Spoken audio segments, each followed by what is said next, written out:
এই সব করছি আজকে। মনে রাখবেন, আমরা এমন কোনো কথা বলি না, এমন কোনো কাজ করি না যা মানুষের পক্ষে নয়।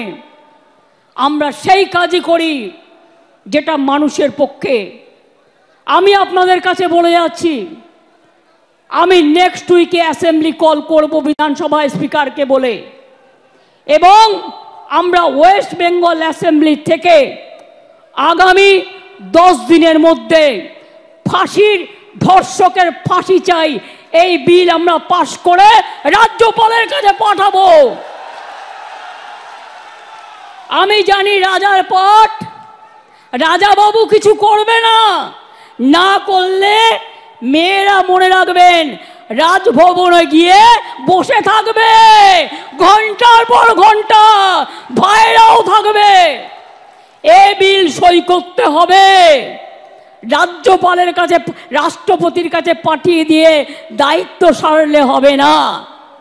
আপনি আবার বড় বড় কথা বলেন কি?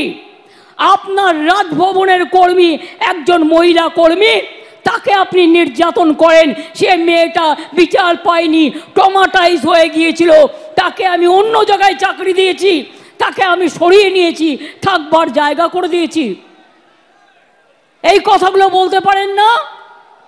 লজ্জা নেই? কালকে কারা এসেছিল আন্দোলন করতে?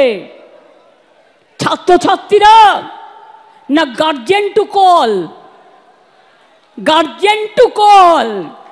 ছাত্রছাত্রীরা কেউ তোমাদের সাথে নেই, শুভ সমাজ নেই, শুভ বুদ্ধির লোকেরা নেই। আচ্ছা বলুন তো, যদি বাংলার লোক হয় তারা নবান্ন চেনে না? তারা রাজভবন চেনে না? আমি তো কালকে দেখলাম রাজভবনের দক্ষিণ গেটেও ঢিল মেরেছে। এরা কারা? এরা কোথাকার? কোথার থেকে এসছে? আমি পরিষ্কার বলে যাই, বাংলা সবাইকে গ্রহণ করে, সবাইকে আসন দেয়, সবাইকে অলঙ্কৃত করে, সর্বধর্ম মানে, সবাইকে ভালোবাসে। কিন্তু কেউ যদি মনে করেন বাইরে থেকে এসে বাংলাকে অচল করবেন, বাংলাকে অশান্ত করবেন, তারা মনে রাখবেন বাংলার মৃত্যু নেই।